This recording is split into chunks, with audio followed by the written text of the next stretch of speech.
Good morning ninth class. आज आपकी जो विज्ञान में वर्कशीट आई है वो रासायनिक अभिक्रिया और समीकरण पार्ट से है। आज हम जो रिएक्शंस देखने वाले हैं वो है विस्थापन अभिक्रिया और द्विस्थापन अभिक्रिया। जैसा कि मैंने पहले बताया था कि इस पार्ट में आपको अलग अलग तरह की अभिक्रियाएं दी जाती हैं, उनकी आपको पहचान आनी चाहिए, उनके आपको एग्जाम्पल्स आने चाहिए। क्वेश्चंस आपको इसी तरीके से पूछे जाते हैं। पिछली जो वर्कशीट्स थी उसमें हमने कवर किया था वियोजन अभिक्रिया, जिनका दूसरा नाम अपघटन अभिक्रिया भी है। अब उसी श्रेणी में आगे बढ़ते हुए आज हम विस्थापन अभिक्रिया देखेंगे। विस्थापन अभिक्रिया में यहाँ पर आपको वर्ड दिया है विस्थापन। इस शब्द को समझेंगे। हिंदी का ये शब्द है, इसका मतलब होता है किसी चीज़ का स्थान बदलना। किसी चीज़ का यदि स्थान बदला जाए तो उसे हम कहेंगे कि वह वस्तु विस्थापित हो गई है। अब यहाँ पर ये जो डायग्राम है, आप इसको अच्छे से समझ लेंगे तो आपको पूरा कंसेप्ट याद करने की ज़रूरत नहीं पड़ेगी। यहाँ पर आप देखेंगे कि एक चीज़ दी हुई है ए और यहाँ पर एक कंपाउंड है बी और सी से मिलकर जो बना है। अब यहाँ जो एरो शो कर रहे हैं वो दिखा रहे हैं कि इनमें इनकी पोजीशन में एक चेंज हुआ है।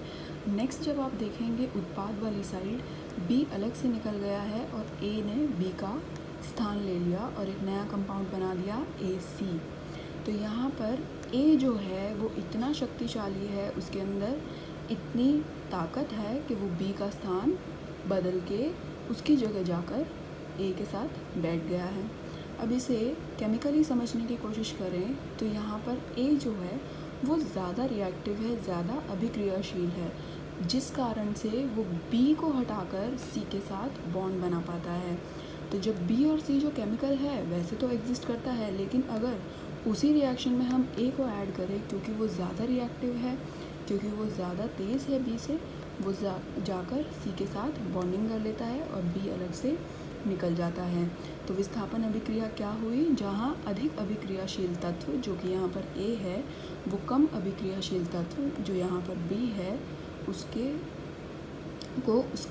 यौगिक से विस्थापित कर देता है। ये बी और सी का यौगिक था, उससे ए ने बी को विस्थापित कर दिया। अब इसके जो मुख्य विस्थापन अभिक्रियाओं के जो एग्जाम्पल्स यहाँ पर आप देख रहे हैं वो हैं आयरन और कॉपर सल्फेट को जब मिक्स किया जाता है, आयरन को सॉलिड फॉर्म में जब आप कॉपर सल्फेट के सॉल्यूशन में डालेंगे तो वो कॉपर को विस्थापित कर देगा। क्योंकि आयरन कॉपर से ज़्यादा रिएक्टिव है, ज़्यादा अभिक्रियाशील है, तो वो कॉपर को विस्थापित कर देगा और वो फेरस सल्फेट सोल्यूशन बना लेगा और कॉपर सॉलिड फॉर्म में आ जाएगा। इसी कारण जब हम कोई लोहे की कील कॉपर सल्फेट सोल्यूशन में डालते हैं तो जो कॉपर है, क्योंकि वो सॉलिड फॉर्म में आ जाता है विस्थापन के बाद, तो वो उस जो आपकी लोहे की कील होती है उसके ऊपर डिपॉजिट हो जाता है। और हम देखते हैं कि लोहे की कील जो सिल्वर या आपकी सलेटी रंग की थी उसके ऊपर एक कॉपर की ब्राउनिश रेड कलर की एक परत चढ़ जाती है।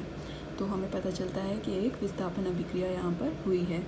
उसी तरह यहाँ पर एक रिएक्शन और है जहाँ पर लेड और कॉपर क्लोराइड का सॉल्यूशन लिया जाता है। लेड क्योंकि कॉपर से ज़्यादा रिएक्टिव है तो वो लेड क्लोराइड बना लेगा और कॉपर रिलीज़ हो जाएगा। अब नेक्स्ट आपकी जो रिएक्शन है वो है द्विस्थापन अभिक्रिया। यहाँ विस्थापन अभिक्रिया में एक ही चेंज कर रहा था।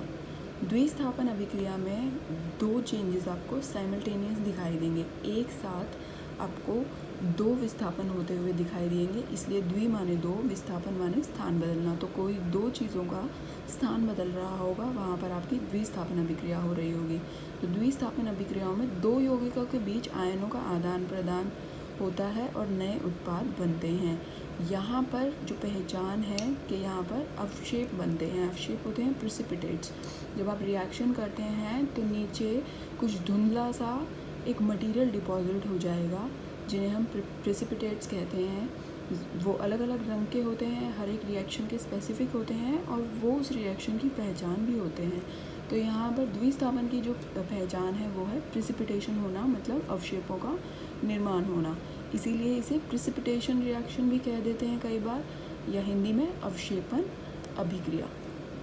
तो यहाँ पर आप देखेंगे कि पहले से ए और बी एक यौगिक के रूप में है, सी और डी एक यौगिक के रूप में है। जब दोनों एक दूसरे के साथ रखे जाएं, मिलाए जाएं एक सॉल्यूशन में, तो ए ने देखिए स्थान ले लिया है सी का और सी ने स्थान ले लिया है ए का। तो नए कंपाउंड हमारे पास बने हैं, नए उत्पाद बने हैं। पहले ए बी था, ए बी की जगह सी बी बन गया है, और जो पहले सी डी था उसकी जगह ए बी बन गया है। तो यहाँ पर दो चीज़ों का चेंज होगा। अब आप रिएक्शन में देखेंगे इसे तो और ज़्यादा क्लियर हो जाएगा। Na2SO4 का सोल्यूशन लिया गया और बेरियम क्लोराइड का सोल्यूशन लिया गया। जब इन दोनों सोल्यूशंस को मिक्स किया गया तो आप देखेंगे कि बेरियम सल्फेट बन गया, बेरियम सल्फेट बन गया, और यहाँ पर सोडियम क्लोराइड बन गया। क्योंकि इन दोनों की जो बॉन्डिंग कैपेसिटी है, जो ये बॉन्ड कर पाते हैं, सोडियम जो है वो और बेटर बॉन्ड कर पाता है क्लोरीन के साथ, तो उसने बेरियम को वहाँ से हटाया और खुद जाके वहाँ रिएक्ट करके आपका सोडियम क्लोराइड बना दिया। और क्योंकि बेरियम जो है वो सोडियम से ज़्यादा रिएक्टिव है सल्फेट के साथ, तो उसने बेरियम सल्फेट बनाया। तो दो चीज़ों का स्थान बदल रहा है, ये इधर आ जाता है और ये वाला इधर। ठीक है, जब इस तरह की दो आपको विस्थापन दिखाई दें तो वो द्विस्थापन अभिक्रिया होगी। नेक्स्ट आपके जो क्वेश्चन हैं एक बार उन्हें देख लीजिए। यहाँ पर दिया हुआ है निम्नलिखित में से द्विस्थापन अभिक्रिया की पहचान करें। यहाँ पर आप चेक करेंगे कि कहाँ दो चेंजेस आ रहे हैं। ये देखिए आपकी जो फर्स्ट रिएक्शन है, एक मैं आपको बता देती हूँ। जो फर्स्ट रिएक्शन है आपकी, यहाँ पर जो KCl है वो जब लेड आयोडाइड के साथ रिएक्ट कर रहा है तो वो पोटेशियम आयोडाइड बना रहा है Ki, और ये आपका लेड क्लोराइड बन जाता है यहाँ पर चेंज होकर।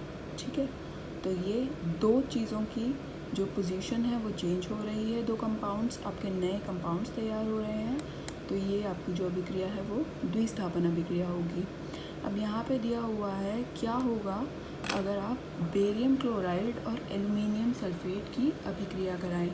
जो ये अभिक्रिया है वो आपको मैं भेज दूँगी।